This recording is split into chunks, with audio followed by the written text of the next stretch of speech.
Assalamualaikum, saya Rehana binti Rasul. Hari ini saya akan membentangkan beberapa isu yang telah saya dapati.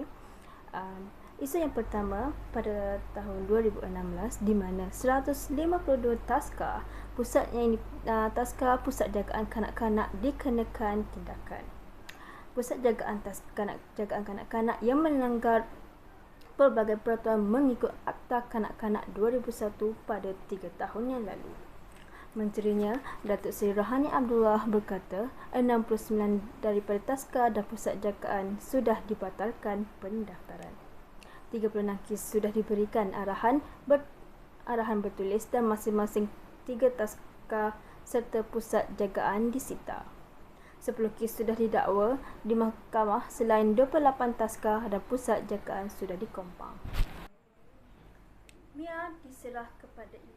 Pada tahun 2017, kanak-kanak yang berumur 4 tahun dikenali sebagai Mia yang ditemui berseorangan di Bandar Baru Uda, Johor Bahru.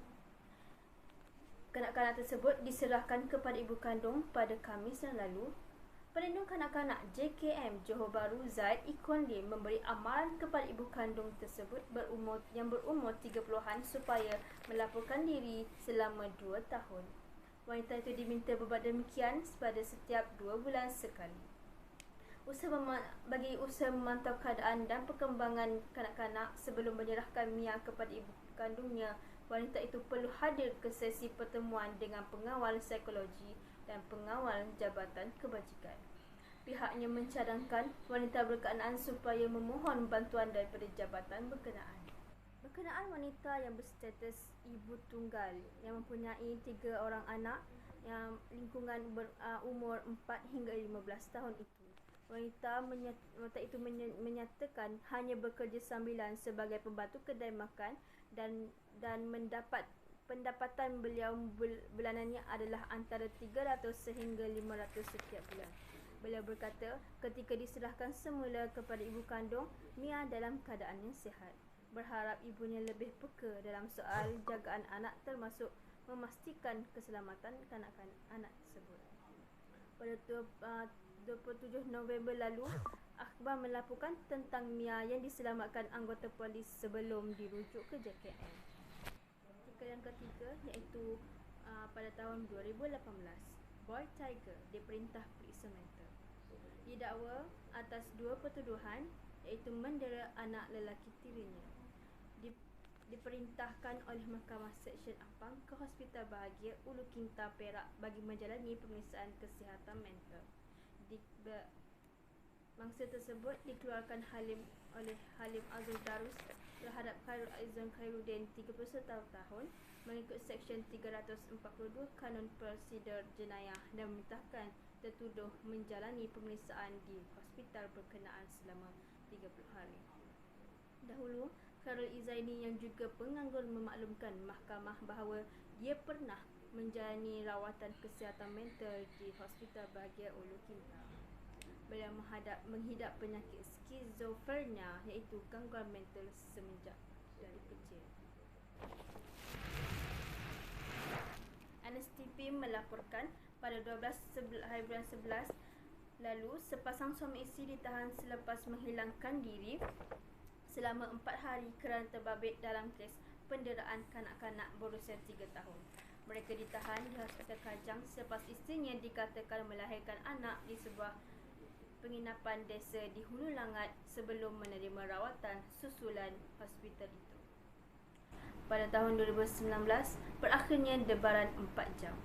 Beberapa das tembakan yang dikedengaran di Taman Telipuk Ria, Kota Kinabalu mengakhiri hayat suspek menjadikan kanak-kanak perempuan berusia 2 tahun sebagai tebusan di sebuah rumah di tingkat 4. Sekaligus menamatkan drama tebusan 4 jam selepas suspek dikatakan menangkap kanak-kanak itu sebelum membawa masuk ke sebuah rumah sambil mengacukan pisau di leher mangsa.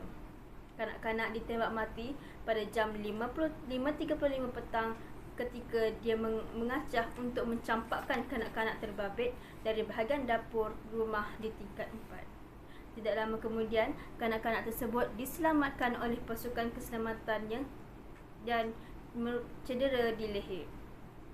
Dibawa Kanak-kanak tersebut dibawa turun dan dihantar ke hospital dengan ambulans untuk mendapatkan rawatan. Polis tiba sebelum itu berusaha berunding dengan suspek supaya melepaskan kanak-kanak terbabit. Suspek tidak mengendahkan menyebabkan beberapa anggota bersenjata mengambil kedudukan di lokasi berhampiran, termasuk dalam rumah berdekatan. Anggota polis diberi amaran oleh suspek supaya tidak masuk ke rumah berkenaan. Kejadian bermula pada kira jam tengah hari tadi apabila lelaki dianggarkan berusia 30-an melarikan mangsa yang sedang berada di tingkat 4. Suspek yang tidak dikenali oleh penghuni itu membawa kanak-kanak terbabit ke sebuah rumah di tingkat 4, berdekatan rumah keluarga mangsa. Beliau mengepung rumah terbabit dan berusaha mengajak suspek supaya melepaskan kanak-kanak berkenaan. Lelaki itu bersembunyi di dalam tandas di rumah berkenaan.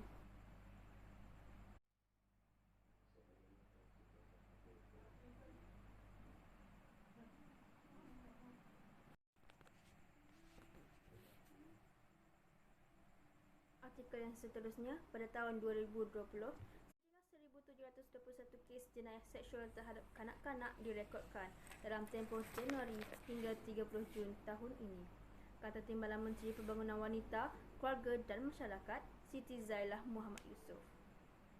Beliau berkata, kes rogol mencatat jumlah paling tinggi dengan 651 kes, cabul 344 kes, sumbang mahram 106 kes, luar tabi'i 106 kes dan kesalahan di bawah kesalahan seksual terhadap kanak-kanak 2017 Akta 792 sebanyak 514 kes. Bilangan kes ini diperoleh berdasarkan rekod Polis Diraja Malaysia PDRM, katanya.